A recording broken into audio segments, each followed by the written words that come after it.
Bien, bon après-midi, merci d'être là. Je suis heureux que nous soyons quand même assez nombreux pour cette séance. Et je suis heureux de voir des amis qui n'avaient pas été là. Alors je vais faire un petit rappel pour situer où nous en sommes. Très rapidement, nous avons discuté le point de savoir pourquoi l'universel était devenu apparemment un problème à partir d'un certain nombre de titres qui tous s'interrogent sur l'universel. Et le point où nous en sommes, c'est celui qui consiste à dire que nous vivons un moment historique qui est celui des décolonisations, celui de ce qu'on appelle le post-colonial. Et ce moment historique correspond également à un moment philosophique où l'universel devient une question. Le moment historique en question, nous en avions parlé très rapidement et j'y reviens en cette séance, c'est Bandung. L'idée étant que la fameuse conférence de Bandung de 1955, symboliquement, marque le moment historique des décolonisations. Et donc, la question de l'universel se posera en réaction à cette conférence de Bandung, dont on peut penser qu'elle signifie l'irruption du pluriel sur la scène de l'histoire, pluriel qui n'avait pas été présent sur une scène qui, tout naturellement, était considérée comme étant la scène européenne. Alors, voilà en gros où nous en sommes. Et pour cette session 4, cette quatrième session, je voudrais qu'on revisite ensemble Bandung et qu'on s'interroge sur ce que j'ai appelé l'esprit de Bandung et l'universel de traduction. L'universel de traduction étant la réponse, ou l'universel latéral étant la réponse que nous allons discuter de Merleau-Ponty, du philosophe Maurice Merleau-Ponty, à cette situation du pluriel dans le monde, alors que nous avions vu en lisant Emmanuel Levinas la dernière fois, l'Emmanuel Levinas de l'humanisme de l'autre homme, comment il avait, lui, exprimé l'idée d'un exceptionnalisme européen et d'une verticalité nécessaire de l'universel, se gaussant de l'expression utilisée par Merleau-Ponty d'universel latéral. C'est ce que nous allons voir. Ceci, c'est très général. Nous allons regarder cela de plus près. Alors, pour l'instant, je voudrais présenter un certain nombre de textes qui nous parlent précisément de cet esprit de Bandung, de ce moment philosophique que l'on peut identifier à la conférence de Bandung de 1955. Voici un texte de Léopold Sédar Senghor sur la signification de Bandung. Si le congrès de la Fédération des communistes, dit-il, qui eut lieu à Londres en novembre 1847, fut, avec la publication du manifeste communiste, l'événement le plus significatif du XIXe siècle, la conférence de Bandung, tenue en 1955, peut être considérée sans contredit comme son pendant au XXe siècle. L'analyse découvre, ici et là, une aliénation semblable. C'est Senghor qui souligne aliénation. Les prolétaires, essentiellement les ouvriers du XIXe siècle, étaient des hommes aliénés de leur humanité. Les colonisés du XXe siècle, les hommes de couleur, sont aliénés plus gravement encore. Aux aliénations économiques s'ajoutent d'autres, aliénation politique, aliénation sociale, aliénation culturelle. Il en résulte ici et là souffrance physique et souffrance morale, misère et conscience malheureuse qui naît, cette dernière, d'un sentiment de frustration. D'où, ici et là, révolte et lutte pour supprimer la situation présente et transformer le monde, ce sont des citations évidemment de Marx, en rétablissant l'équilibre naturel. S'agissant des peuples de couleur, on a très justement parlé de révolte contre l'Occident. Je voulais commencer par ce texte d'un auteur post-colonial, d'un sujet colonial, sur la signification qu'a eu ce moment historique, devenu moment philosophique, de la conférence de Bandung 1955. Rappel, 29 pays africains et asiatiques se retrouvent et condamnent le colonialisme et puis l'apartheid qui s'était mis en place en Afrique du Sud à ce moment-là. J'y reviens dans un second texte que je vais vous présenter. Ce qui est important ici, c'est que Senghor, jugeant ce moment de Bandung, cette conférence de Bandung, l'identifie à une sorte de sortie d'aliénation. Et aliénation est un concept central dans la réflexion de Senghor. C'est d'ailleurs le concept qui, selon lui, devrait aussi rester au centre de la pensée socialiste, de la pensée de Marx. Senghor souligne ici le terme d'aliénation parce qu'il considère d'ailleurs que le marxisme est avant tout une philosophie de l'aliénation, que la décolonisation, c'est une désaliénation de ce point de vue. Je reviendrai à un moment donné, je crois que c'est la session, pas la 5, mais probablement la 6 ou la 7, sur le socialisme africain chez Senghor comme forme d'universel justement. Et je reviendrai sur cette question d'aliénation. Mais pour l'instant, je voulais dire la chose suivante. Lorsque Senghor lit Marx, à la différence de beaucoup de penseurs du marxisme, dont en particulier celui qui fut notre maître à certains d'entre nous ici même, Althusser, il ne pense pas que Marx doive être partagé, la pensée marxienne doit être partagée entre celle d'un jeune Marx, dont les écrits auraient été la préhistoire du marxisme, et d'un Marx accompli, le Marx du Capital, dont les écrits auraient établi véritablement la signification du marxisme, et en particulier la signification du marxisme comme science. Senghor donne toute son importance au concept d'aliénation qui précisément est central dans la pensée du Marx d'avant 1844, celui qu'on appelle le jeune Marx. Vous le savez, la plupart des écrits de Marx sont une sorte de révolte éthique contre l'aliénation de l'humain, le travailleur humain aliéné par le produit de son travail, aliéné dans sa séparation d'avec les autres humains et aliéné d'avec sa propre humanité. Dans les écrits du Marx postérieur, ce terme, s'il ne disparaît pas complètement, va avoir beaucoup moins d'importance évidemment, et comme l'a écrit Althusser en particulier, il va être remplacé par celui de plus-value. On peut voir en quoi cette idée s'est imposée que le Marx, philosophe et moraliste et éthique, avait été remplacé par le Marx plus scientifique, parce que l'aliénation, ça ne se mesure pas, tandis que la plus-value, je peux la mesurer. Je peux dire, je vous fais travailler pour une valeur de 100, je vous donne 80, il y a une plus-value de 20. Tandis que l'aliénation, ma foi, c'est un concept qui reste indéfini sur ce plan-là. Eh bien, la pensée de Senghor a toujours été que l'aliénation devait être au centre de la réflexion de la philosophie politique au XXe siècle. Et en particulier, c'est ce qui faisait, et ce qu'on voit dans ce texte, c'est la raison pour laquelle j'ai commencé par lui, ce qu'il voit comme étant le lien, le dénominateur commun entre le XIXe siècle qui aura été le siècle du manifeste communiste contre l'aliénation des prolétaires et le XXe siècle, en particulier la conférence de Bandung, qui aura signifié le combat contre l'aliénation des hommes de couleur, comme il dit, ou des peuples colonisés. Donc voilà un peu l'esprit dans lequel un penseur comme Senghor a compris la signification de Bandung, raison pour laquelle j'ai commencé par ce passage-là. Maintenant, j'ai tenu également à mettre en regard du texte précédent où Senghor se prononce sur l'esprit de Bandung, ce passage-ci qui est écrit plus tard et qui s'adresse à une période postérieure.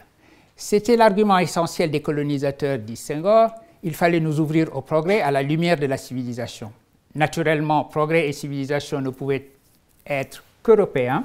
Au demeurant, ce problème de la civilisation a été au cœur du débat institué au colloque de Rome qui s'est tenu en février 1960 entre la Société européenne de culture et la Société africaine de culture. Les Européens ont émis la prétention d'avoir les seuls pensé la civilisation au niveau et à la dimension de l'universel. De là à soutenir que la civilisation européenne s'identifiait à la civilisation de l'universel et qu'à ce titre, elle devait être adoptée comme civilisation universelle, il n'y avait qu'un pas qui avait déjà été franchi depuis plusieurs années. Nous n'eûmes pas beaucoup de peine à démontrer que chaque civilisation exotique avait elle aussi pensé à la mesure de l'universel, que le seul mérite de l'Europe sur ce point avait été, grâce à ses conquêtes et à ses techniques, de diffuser sa civilisation par le monde.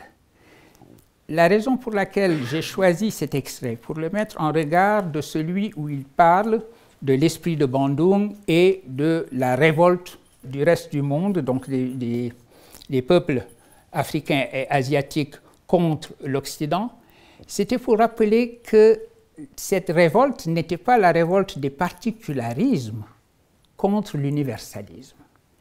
Il est important de noter dans un texte comme celui-ci l'idée qu'une civilisation de l'universel suppose que toutes les cultures du monde elles-mêmes aient pensé à la mesure de l'universel comme il le dit.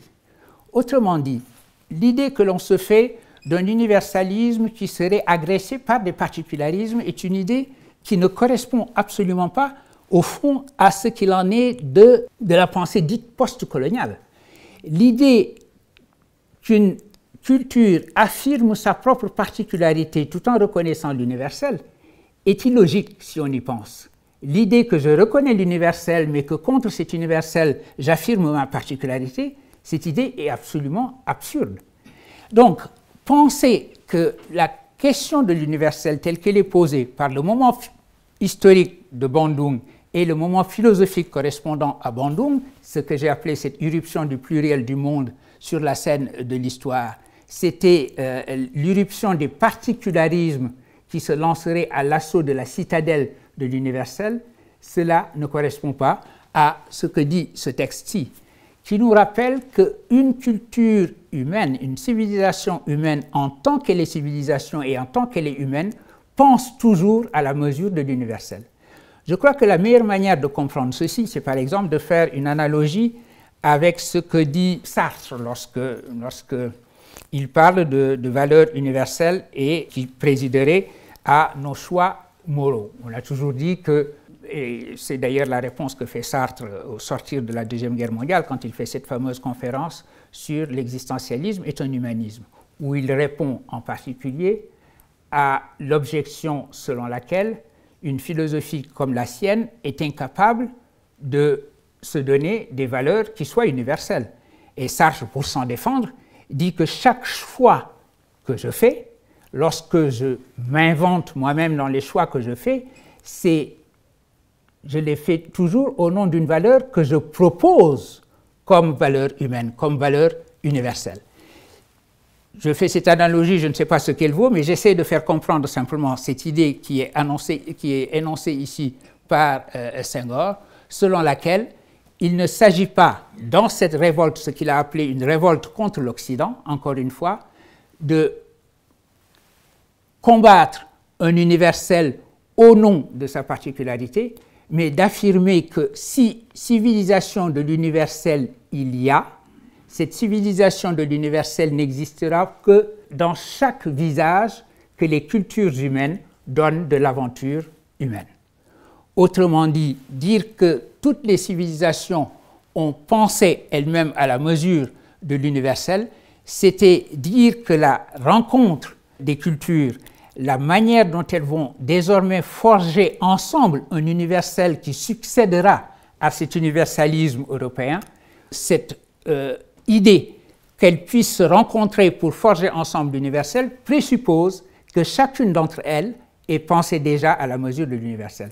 Vous ne pourrez pas aller à l'universel avec des additions de particularisme, mais avec des visées concurrentes et convergentes, si je puis dire, de la même universalité d'une certaine façon. Voilà pourquoi j'ai pensé que ce texte-là était important pour lire ensemble à la fois la signification que Senghor donne de la fameuse conférence de 1955 de Bandung et l'affirmation qu'il ne s'agit absolument pas, avec la fin de l'universalisme européen marqué par la conférence de Bandung, de renoncer à l'universel ou d'attaquer l'universel au nom de la différence, au nom du particularisme, mais au contraire d'affirmer qu'il s'agit pour le monde d'aller vers ce qu'il appelle une civilisation de l'universel qui ne saurait être une civilisation universelle. Je reviendrai sur ce point-là, encore une fois, à la session où je parlerai de manière plus précise de Senghor, ce qui n'est pas mon objet ici, mais je vais simplement, en anticipant, dire une chose. Cette expression de civilisation de l'universel, elle lui vient du père Pierre Teilhard de Chardin, le philosophe, le prêtre Pierre Teilhard de Chardin, et de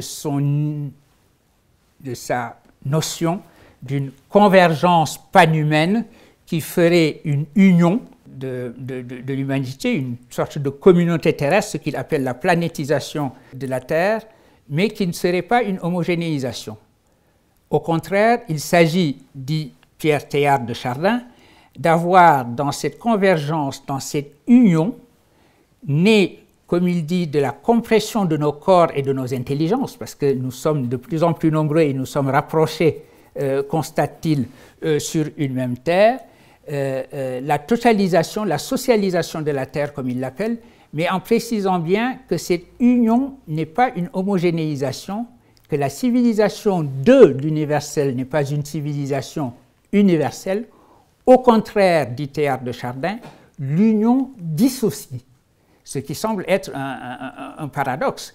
Mais la véritable union, dit-il, est une union qui également personnalise les termes qui se retrouvent dans cette union. Et pour donner un exemple qui nous parlera peut-être plus, davantage, le père Pierre Teilhard de Chardin indique que c'est la même chose qu'on voit dans un couple ou une équipe. On est à la fois unis et cette union elle-même accentue en quelque sorte les personnalités qui entrent dans cette union. Voilà comment le modèle de civilisation de l'universel que se donne Teilhard de Chardin, c'est à ce modèle-là que fait allusion ici Senghor, une rencontre qui n'est pas l'homogénéisation, l'effacement des différences, mais le creusement, l'accentuation de ces différences en même temps que ces différences entrent dans une union totalisante. Voilà un peu le modèle qu'il a à l'esprit, c'est ce modèle-là qui est exprimé dans cette opposition qu'il établit entre la civilisation de l'universel et la civilisation universelle, mais encore une fois, j'y reviendrai quand je parlerai de manière plus précise de Senghor. Maintenant que je sais comment on fait cela, je vais d'un geste noble passer à mon texte C. Alors là, nous passons du temps de Senghor et du post-colonial senghorien à ce que l'on appelle le décolonial, des termes qui circulent beaucoup en ce moment alors qu'on n'est jamais sûr véritablement de ce qu'ils signifient. Ce texte est écrit par un des grands pionniers de la pensée dite décoloniale, Walter Mignolo, vous avez sans doute entendu son nom. Il a été publié en 2013 et lui aussi se prononce sur la signification historique et philosophique ou épistémologique de Bandung. La modernité, la postmodernité et l'altermodernité sont historiquement issues des Lumières et de la Révolution française, écrit-il. La décolonialité naquit lors de la conférence de Bandung en 1955. 29 pays asiatiques et africains y participèrent.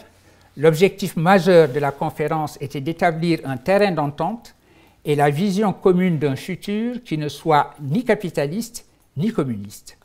La voie de la décolonisation était ouverte. Il ne s'agissait pas là d'une troisième voie à la Giddens, mais d'une sortie de deux macro-récits occidentaux. J'ai écrit macro-récits. Bon. Lors de la conférence des pays non alignés à Belgrade en 1961, plusieurs nations latino-américaines joignirent leurs forces à celles des États asiatiques et africains. 1961 fut aussi l'année de parution des Damnés de la Terre de Frantz Fanon. J'ai écrit, il faut un T. Bon.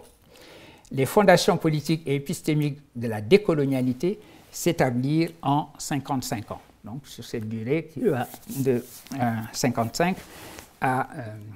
je ne sais pas pourquoi 55 ans d'ailleurs. S'établir en 55 ans. Le texte est authentique. Donc je vais vérifier le contexte pour savoir exactement pourquoi il dit 55 ans. Mais enfin, c'est intéressant ici de voir, on a l'habitude d'associer la décolonialité à l'Amérique latine, à l'Amérique du Sud, et le post-colonial plutôt à l'Inde, l'Afrique, etc. Ici, on voit Walter Mignolo se concentrer davantage sur Bandung, 1955. La pensée décoloniale en général est une pensée qui fait davantage référence à une période de l'histoire, à une période coloniale qui commencerait en 1492 en Amérique latine et pas la période coloniale qui est plutôt la fin du 19e siècle et le début du 20e siècle pour ce qui concerne la seconde colonisation européenne du reste du monde. Et 1492, on se le rappelle, c'est la découverte, entre guillemets, de l'Amérique par Christophe Colomb. Les Indiens qui habitaient là avaient déjà découvert l'Amérique, bien évidemment. C'est aussi, 1492, c'est aussi le moment où l'Europe fait passer les musulmans d'Andalousie, le dernier moment où les musulmans encore présents à Grenade passent la Méditerranée et se retrouvent en Afrique du Nord avec aussi beaucoup de Juifs qui ont quitté en même temps. C'est donc l'année de la Reconquista. Et en général, la différence que l'on établit entre ces deux termes de postcolonial et de décolonial, c'est de considérer qu'il s'agit de ces deux colonisations, celle qui a commencé en 1492 et celle qui a commencé en 1884 avec la conférence de Berlin. Ici, il est un auteur de la décolonialité qui établit que la conférence de Bandung, symboliquement et véritablement, ce moment du décolonial, comme il l'est du postcolonial également. Ça, c'est une première remarque que je voulais faire. La troisième voie à la guidance dont il parle ici, il s'agit de Anthony. Il s'appelle Anthony. Anthony Giddens du Labour Party, qui est célèbre pour avoir essayé d'inventer une troisième voie au-delà de la gauche et de la droite en Angleterre, dans le parti du Labour. Et c'est en 1994 qu'il avait écrit un livre intitulé Beyond Left and Right. Ce n'était pas la gauche et la droite en même temps, c'était au-delà de la gauche et de la droite. Troisième point que je voulais évoquer également pour caractériser ce que j'ai appelé cet esprit de Bandung à partir de cet extrait, l'idée qu'il s'agit que le décolonial a à voir avec le non-alignement. Parce que c'est ce que construit ici Walter Mignolo, l'idée que la décolonialité signifie ne s'aligner ni sur le capitalisme ni sur le communisme, mais inventer une troisième voie, qui ne soit pas cette voie à la Giddens, mais cette troisième voie dont il dit qu'elle est la voie du non-alignement, puisque 1955 aura préparé alors 1961, la conférence qui se tient à Belgrade, et 1961 devient aussi la date de parution des damnés de la Terre. Enfin, ces rapprochements qui font de la date de 1961 le pendant un peu, l'écho de ce qui s'est passé en 1955. D'ailleurs, par parenthèse, on voit l'idée de non-alignement qui avait fondu dans notre géopolitique renaître aujourd'hui à l'occasion de la guerre Ukraine agressée par la Russie, puisque on estime que c'est les pays du sud global, comme on l'appelle, qui ne condamnent pas la Russie ou qui s'abstiennent de condamner la Russie, évoquent à ce propos un non-alignement, ce qui est un anachronisme parce que ce n'est pas le non-alignement de 1961, bien évidemment. Voilà les remarques que je voulais faire sur cet esprit de Bandung. Maintenant, je reviens à un des textes que j'avais déjà présenté, mais très rapidement nous ne l'avions pas discuté, qui était le texte d'Emmanuel Levinas dans Humanisme de l'autre homme. La logique de ce passage, pourquoi je passe de l'esprit de Bandung à Emmanuel Levinas, parce que précisément il représente la réaction, au sens quasiment politique, à cette irruption du pluriel sur la scène de l'histoire. Le texte d'Emmanuel Levinas, Humanisme de l'autre homme, dans beaucoup de ses passages, est une réaction à cette décolonisation symbolisée par la conférence de Bandung. Je ne vais pas lire la totalité du texte, j'ai pris un passage assez long, mais je voudrais lui rendre une certaine justice, parce que j'ai été récemment interrogé sur le fait que je m'opposais, je considérais que Levinas était presque un raciste. Ce n'est pas vrai, il ne faut pas aller dans cette direction-là, il faut essayer quand même de comprendre un peu sa manière de s'opposer, d'affirmer l'exceptionnalisme européen et d'estimer que l'universel ne saurait être qu'européen. C'est cette idée sur laquelle il insiste que le sens doit être absolument dégagé des cultures. Il est extrêmement important, dit-il, d'insister sur l'antériorité du sens par rapport aux signes culturels, rattacher toute signification à la culture, ne pas distinguer entre signification et expression culturelle, entre la signification et l'art qui prolonge l'expression culturelle, c'est reconnaître que toutes les personnalités culturelles réalisent au même titre l'esprit. L'exceptionnalisme européen, l'universalisme européen est réaffirmé de manière très claire. Ce propos nous indique que les personnalités culturelles ne peuvent pas réaliser au même titre l'esprit. S'il y a une personnalité culturelle, s'il y a une civilisation, s'il y a une province du monde où l'esprit s'est incarné, ça ne peut être que l'Europe. Ceci est clair. Donc l'idée d'un européocentrisme philosophique est absolument évidente dans le texte. Alors, mais on voit d'où vient également cet argument, d'où vient cette notion, et l'insistance qui est la sienne sur le fait que l'idée que les significations sont toujours embarquées dans les cultures, font partie des cultures, qu'une signification, que le sens avec S majuscule ne peut pas se dégager d'une culture mais reste toujours inscrit dans la culture, c'est le point de départ de sa réflexion sur la relation qui peut exister entre la civilisation ou la culture européenne et les autres cultures du monde. Désormais, aucune signification ne saurait se détacher de ces innombrables cultures pour permettre de porter un jugement sur ces cultures. Désormais, l'universalité ne saurait être que latérale, selon l'expression de Merleau-Ponty.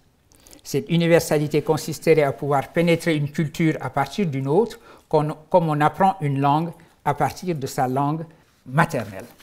Alors, l'idée ici que notre monde, le monde après Bandung, signifie un aplatissement sur la seule horizontalité, qu'il n'y a plus de verticalité s'il n'y a plus cet exceptionnalisme européen. S'il y a une désoccidentalisation dans le monde, cette révolte contre l'Occident dont parlait Senghor dans le premier texte que je vous ai cité, cette révolte contre l'Occident ne pouvait signifier dans l'esprit d'Emmanuel Levinas qu'une seule chose, la dimension de la verticalité, qui est la seule dimension universelle qui soit, est désormais inexistante puisque seule une dimension d'horizontalité existe. Les cultures sont placées côte à côte dans une équivalence qui fait désordre, si vous me permettez cette expression. En gros, c'est ce qu'il dit. Il faudrait renoncer. Alors, comme on apprend une langue à partir de sa langue maternelle, quand nous lirons le texte de Merleau-Ponty auquel il fait allusion, on verra pourquoi cette image de la langue, qui est effectivement l'image qu'emploie Merleau-Ponty. Il faudrait renoncer à l'idée d'une grammaire universelle et d'une langue algorithmique bâtie sur l'ossature de cette grammaire. Aucun contact direct ou privilégié avec le monde des idées n'est possible. Une telle conception de l'universalité traduit en somme l'opposition radicale, si caractéristique de notre époque, à l'expansion de la culture par colonisation. C'est le passage, ce passage-là est celui où le plus clairement il montre en quoi l'expression de Merleau-Ponty d'universalité latérale est une expression qui doit tout au moment historique et philosophique de Bandung. C'est, et Lévinas le voit bien ici, parce qu'il y a désormais un pluriel irréductible du monde, qu'en effet, il semblerait qu'il n'y ait plus de contrat privilégié, c'est-à-dire privilégiant une province du monde avec le monde des idées et l'idée de grammaire universelle. Cultiver et coloniser se séparerait foncièrement, etc. J'insiste sur le point particulier qui est la réflexion sur le langage, la manière dont le texte de Lévinas parle du pluriel des cultures humaines en insistant sur le pluriel des langues que l'on parle. Parce que ceci est, on le verra quand on lira le texte de Merleau-Ponty, il faut les lire l'un à la suite de l'autre. Cela fait allusion à des passages particuliers chez Husserl sur la langue et l'idée de grammaire universelle. J'y reviendrai tout à l'heure quand je parlerai du texte de Merleau-Ponty. En tout cas, ce qu'on peut retenir ici, c'est cette insistance sur la verticalité représentée par Platon. Le vrai ou l'universel, c'est toujours quelque chose qui se situe dans la verticalité. Il faut une dialectique ascendante pour aller vers l'universel, et la seule culture qui se tient à la verticale de cet universel, c'est la culture européenne. Alors, quand je dis rendre cette justice à Lévinas, on se rappellera que Lévinas insiste, et il le fait encore ici dans ce texte, lorsqu'il dit, quand il parle de la générosité même de la pensée occidentale, qui apercevant l'homme abstrait dans les hommes, a proclamé la valeur absolue de la personne et englobe dans le respect qu'elle lui porte jusqu'aux cultures où ces personnes se tiennent et où elles s'expriment. Ce passage est important pour plusieurs raisons. Première raison, il y a, dit-il, une générosité de la culture occidentale, c'est-à-dire que l'exceptionnalisme de la culture occidentale, ça a consisté également à avoir une relation que j'appellerais humanitaire, ce n'est pas l'humanitarisme de nos ONG aujourd'hui, mais cette relation de générosité vis-à-vis du reste du monde, générosité qui apparaît dans le fait d'avoir créé cette notion de l'homme abstrait. L'homme abstrait qui se retrouve chez lui, comme vous le savez, dans la catégorie du visage. L'autre m'apparaît par son visage, ce visage qui me commande, qui est transcendant et qui me dit « tu ne tueras point », et qui m'interdit évidemment le meurtre, mais qui commande également que ma propre générosité, depuis sa transcendance. Et lorsqu'il dit que la relation aux cultures, ce n'est pas une relation de simple affirmation de l'excellence de la culture européenne vis-à-vis de toutes les autres cultures qui seraient condamnées à n'être que des sous-cultures ou à être inférieures à la culture européenne. L'idée selon laquelle on respectera malgré tout ces cultures, mais en respectant, en étendant le respect que l'on a pour l'humain abstrait à la culture de cet humain. Autrement dit, il ne s'agit pas de dire que la culture occidentale est excellente, les autres sont inférieurs. Il le dit de toute façon, mais il le déclare malheureusement en général dans des interviews où il a dit pique-pendre des autres. Mais l'idée est quand même celle-là, et qui fait le passage entre l'éthique, la philosophie éthique d'Emmanuel Lévinas, où l'autre, en tant que visage s'imposant à moi, m'imposant sa transcendance, est au cœur de la réflexion, et ce qu'il dit des cultures, en disant que si respect il y a pour les autres cultures, c'est un respect qui part précisément de l'homme abstrait, du visage qui s'impose à moi. Respectant ce visage qui s'impose à moi, je peux à la rigueur étendre ce respect aux cultures, dit-il, où ces personnes se tiennent et où elles s'expriment. Donc le platonisme, s'il est vaincu, est vaincu grâce aux moyens même qu'a fourni la pensée universelle issue de Platon, etc.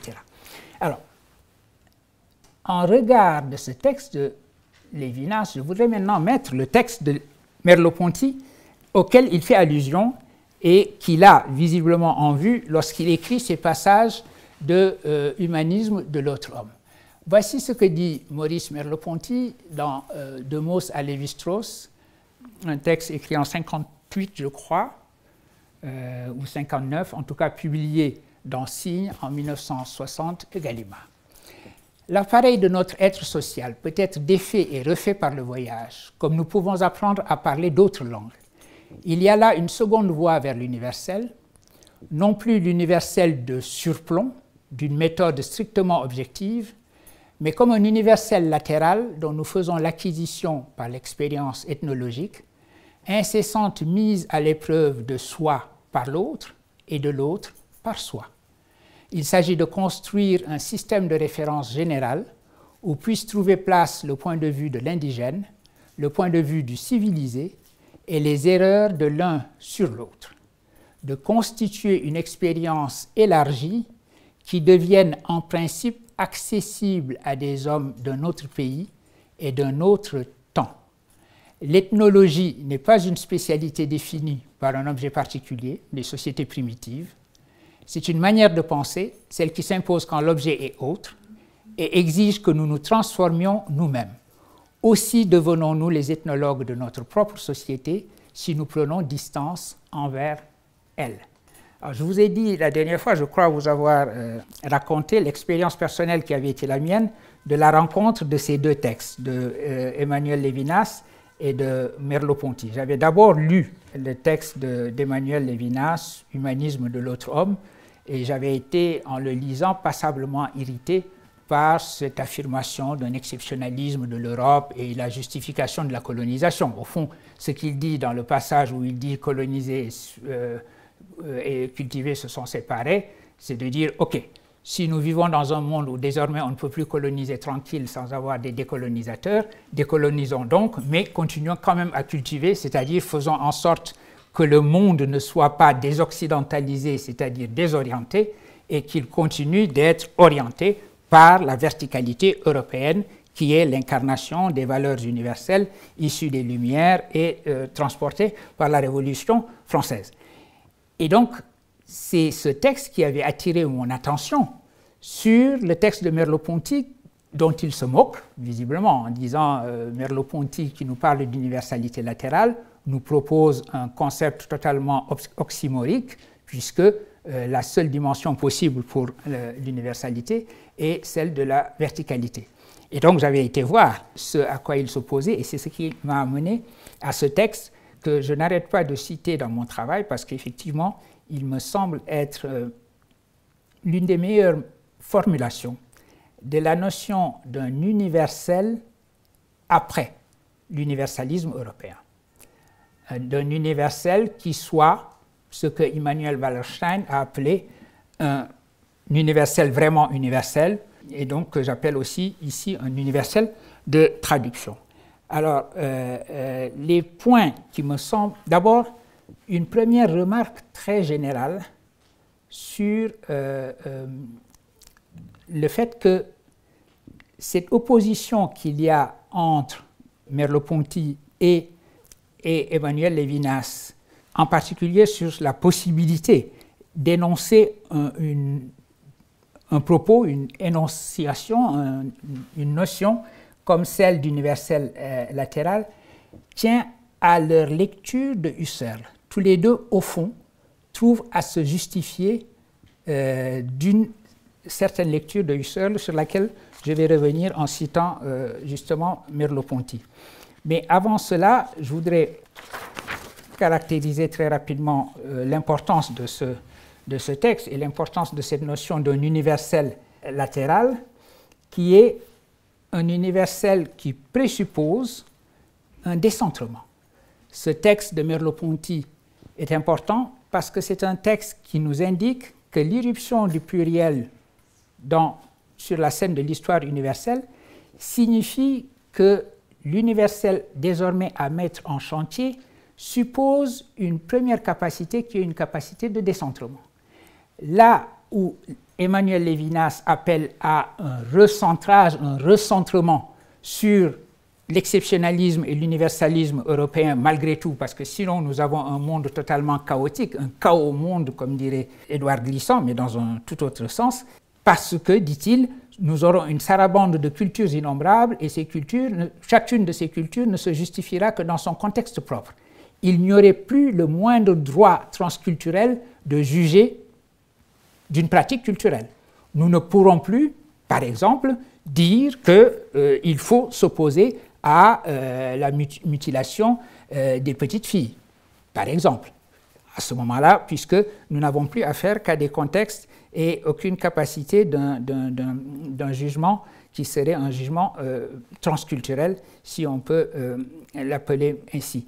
Et donc, ce recentrement est précisément ce que le texte de Merleau-Ponty ici, ce à quoi il s'oppose. Au contraire, quand il dit que nous sommes aujourd'hui à une époque où un universel de surplomb n'est plus possible, mais il nous faut mettre en chantier un universel latéral, c'est une expérience de décentrement qui permet de comprendre ce que peut être l'universel latéral. Décentrement par le voyage est un décentrement. Décentrement par le fait d'apprendre d'autres langues, le bilinguisme est une forme de décentrement.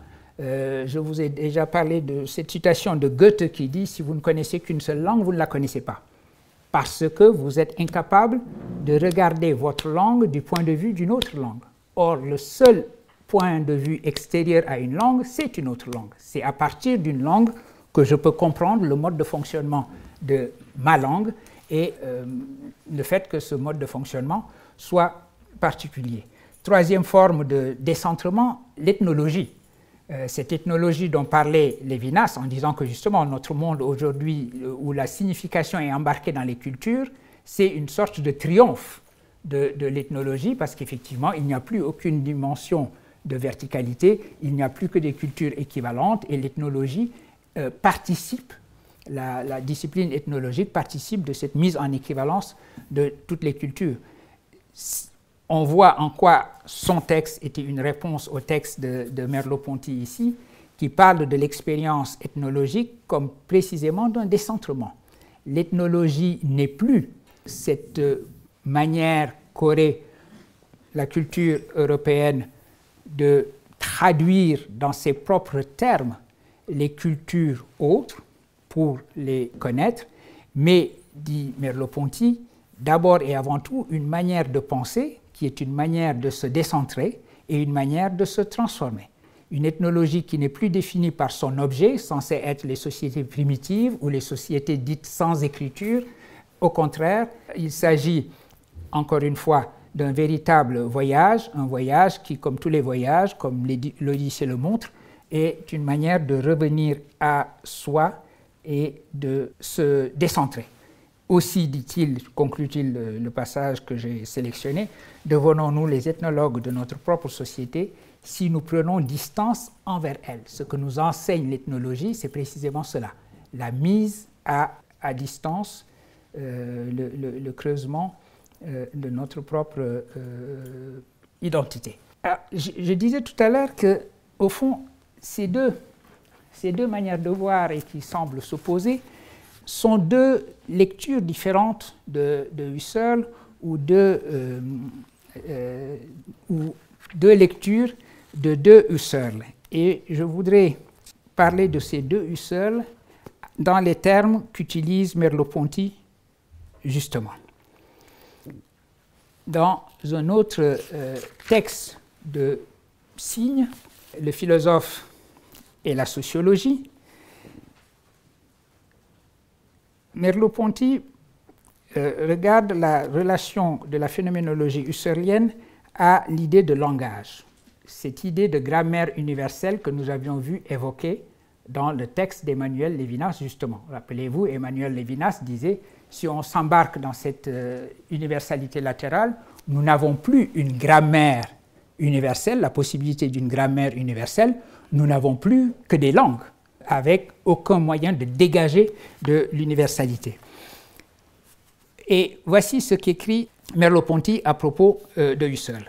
Parlant de ce rapport social éminent qui est le langage, il pose en principe que nous ne saurions comprendre le fonctionnement de notre propre langue, ni nous détacher des pseudo-évidences qui tiennent à ce qu'elle est nôtre, et entrer dans la connaissance vraie des autres langues, à moins d'avoir constitué d'abord un tableau de la forme idéale du langage et des modes d'expression qui lui appartiennent de toute nécessité s'il doit être langage. Alors seulement nous pourrons comprendre comment l'allemand, le latin, le chinois participent chacun à sa manière à cette eidétique universelle et définir chacune de ces langues comme un mélange en proportion originale des formes de signification universelle, une réalisation brouillée et incomplète de la grammaire générale et raisonnée. Le langage de fait était donc à reconstruire par une opération synthétique à partir des structures essentielles de tout langage possible qui l'enveloppaient dans leur pure clarté. La pensée philosophique apparaissait comme absolument autonome, capable et seule capable d'obtenir la vraie connaissance par recours à des essences qui donnaient la clé des choses. Permettez-moi de simplifier, de résumer ceci en disant, voici au fond ce qu'il en est.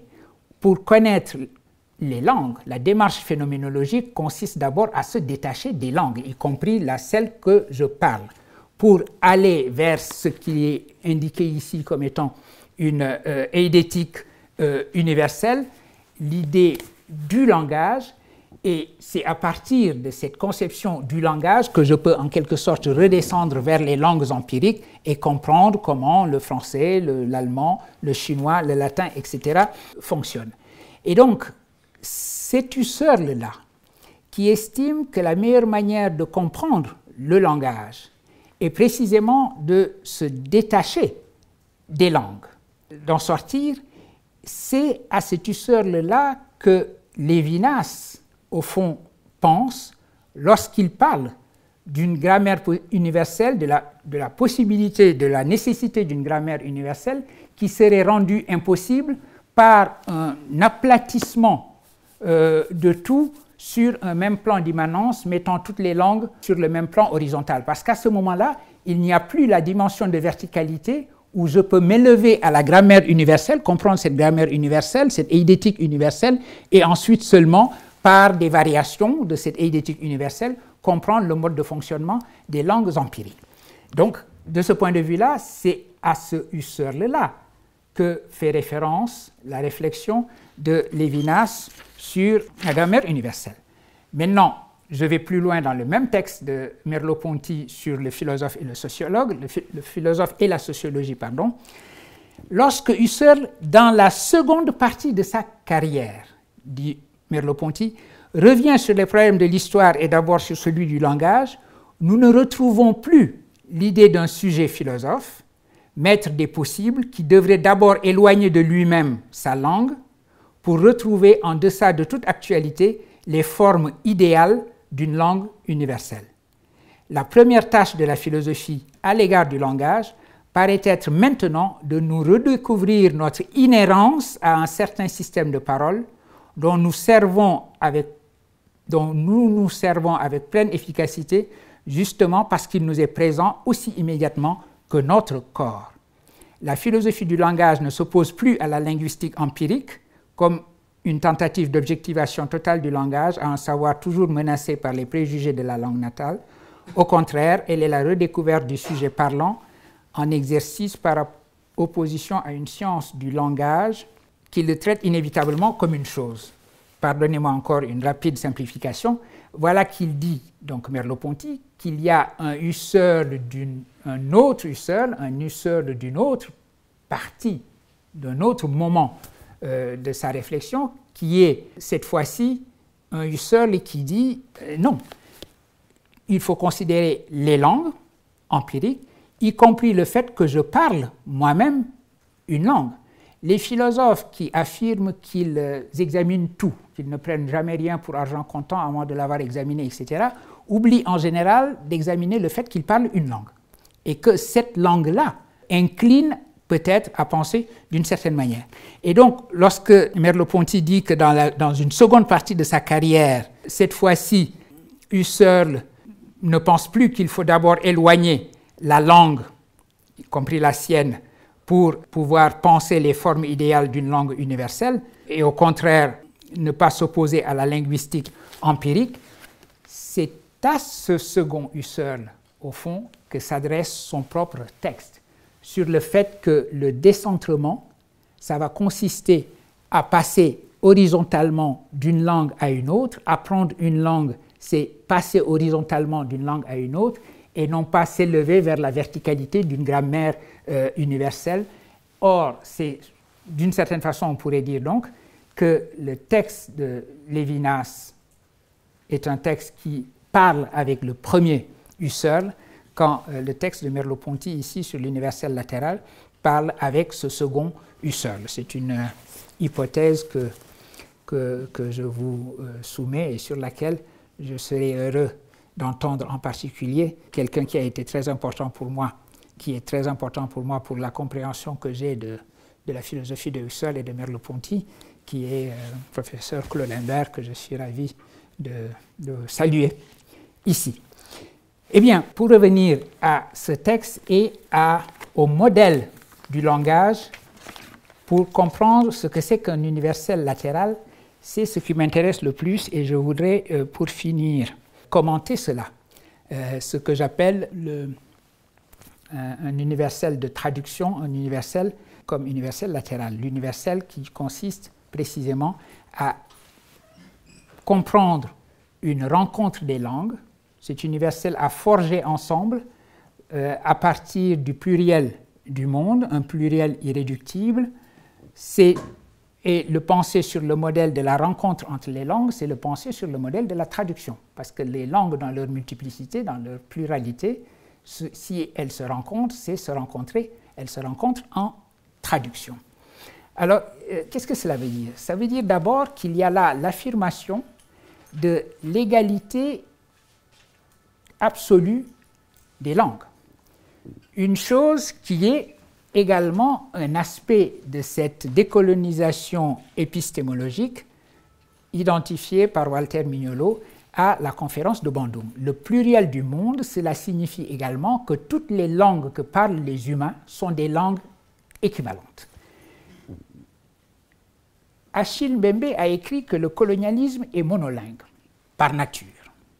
Le colonialisme, c'est l'idée précisément que les langues ne sont pas équivalentes, qu'il y a une langue, la langue impériale, ou des langues, les langues impériales, qui en particulier sont la réalisation du logos.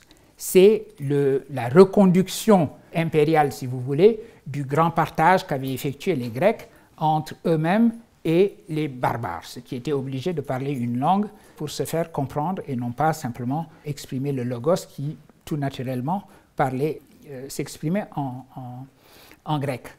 Et donc, le décolonial, de ce point de vue-là, ou le post-colonial, ou dans l'esprit de Bandung, il y a cette affirmation de l'équivalence des langues, et lorsque Maurice Merleau-Ponty identifie, pour expliquer l'universel latéral, dit que c'est comme apprendre une langue à partir de sa langue maternelle, c'est une manière également d'affirmer le bilinguisme ou le plurilinguisme et de dire des langues qu'elles sont toutes équivalentes. Ceci est très important parce que c'est une rupture avec le colonialisme qui précisément estimait que les langues n'étaient pas équivalentes parce que certaines langues avaient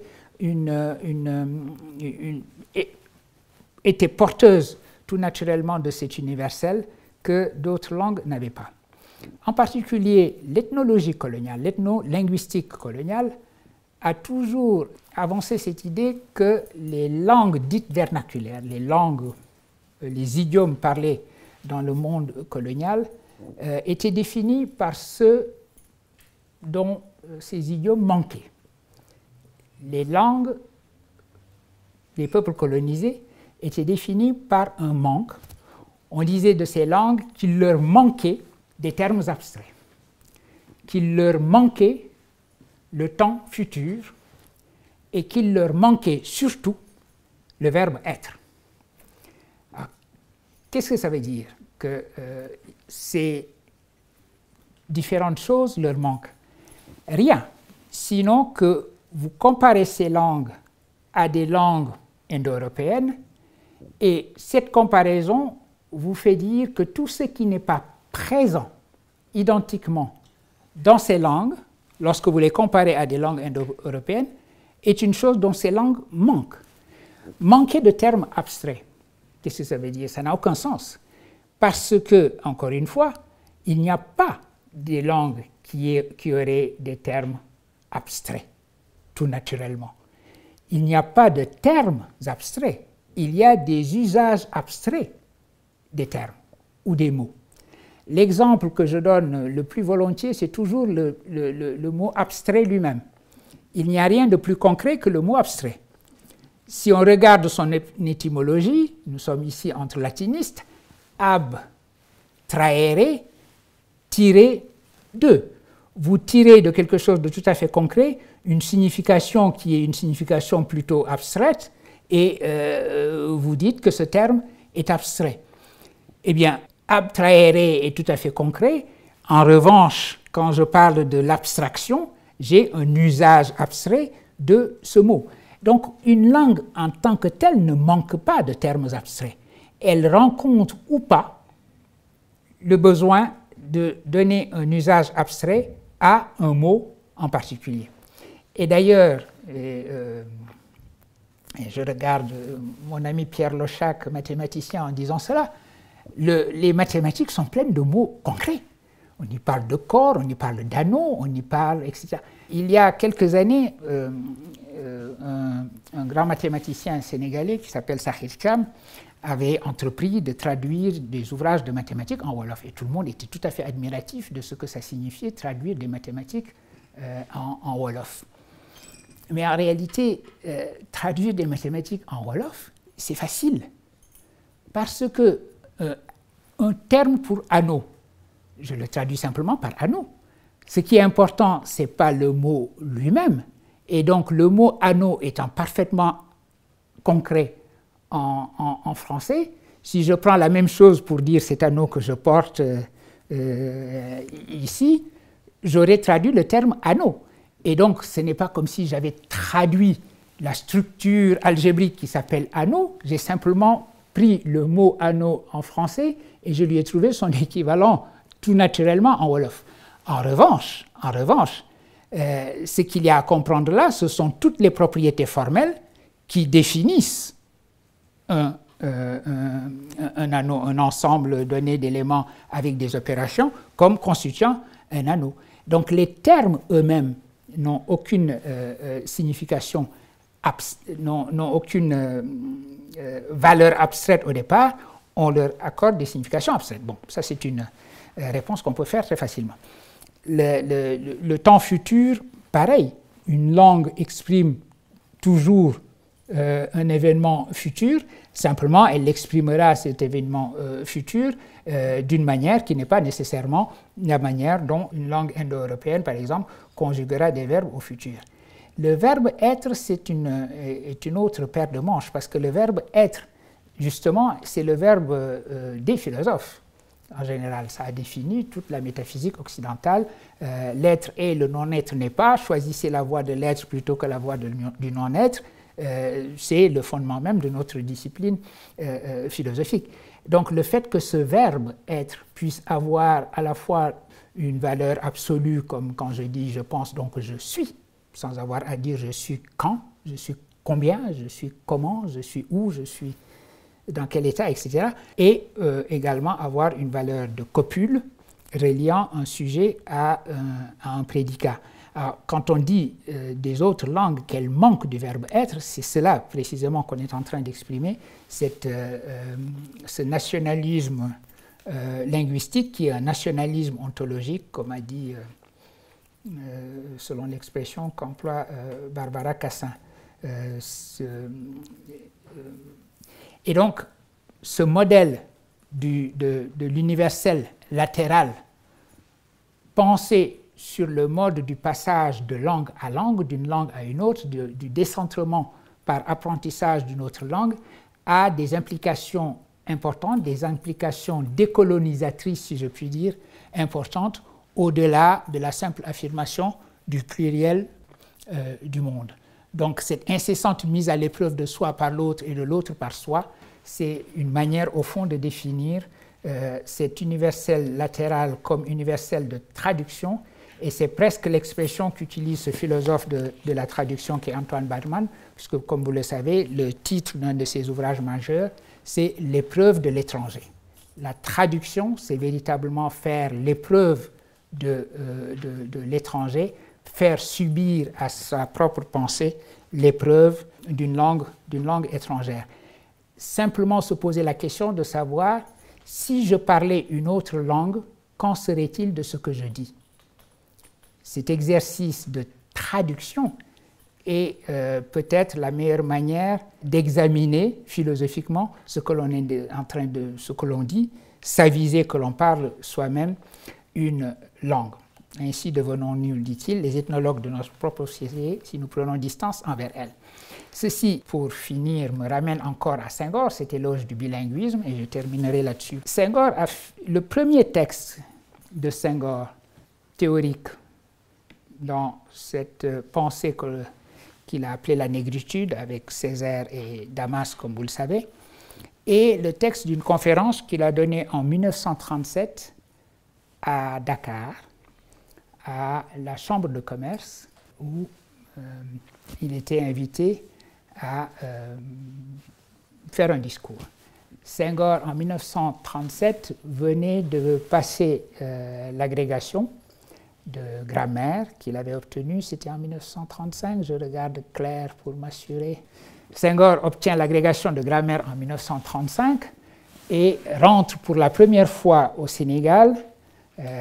Depuis 1928, il était arrivé en France en 1928 pour faire ses études au lycée Louis-le-Grand, où il avait rencontré Pompidou, Césaire aussi. Et donc en 1935, il passe l'agrégation. En 1937, il revient au Sénégal pour la première fois depuis très longtemps. L'administration locale, l'administration française sur place, l'invite à donner une conférence à la Chambre de commerce de Dakar. C'était une manière pour cette administration française de lui rendre hommage certainement, mais surtout de montrer que la mission civilisatrice avait réussi. Parce que voici que revenait un homme auréolé de gloire, étant le premier Africain à avoir obtenu l'agrégation. Senghor est donc invité à donner cette conférence à la Chambre de commerce de Dakar, et tout ce qu'on lui demande, c'est de parler une langue magnifique, d'émailler son discours de citations latines, ça fait toujours bien, de mettre les subjonctifs imparfaits là où il fallait, et ça, il savait faire. Et donc, ceci aurait été la preuve, évidemment, de la réussite de la colonisation. Et Senghor retourne complètement l'affaire. Et il fait de la séance un éloge du bilinguisme. Et se met à dire qu'un humain complet, un humain nouveau, l'homme nouveau, c'est le langage genré de l'époque, serait celui qui parlerait aussi bien français que bambara, que sérère, que wolof, etc. L'affirmation d'une égalité et d'une absolue équivalence des langues dites vernaculaires, dont se servaient les colonisés, et la langue impériale, la langue française.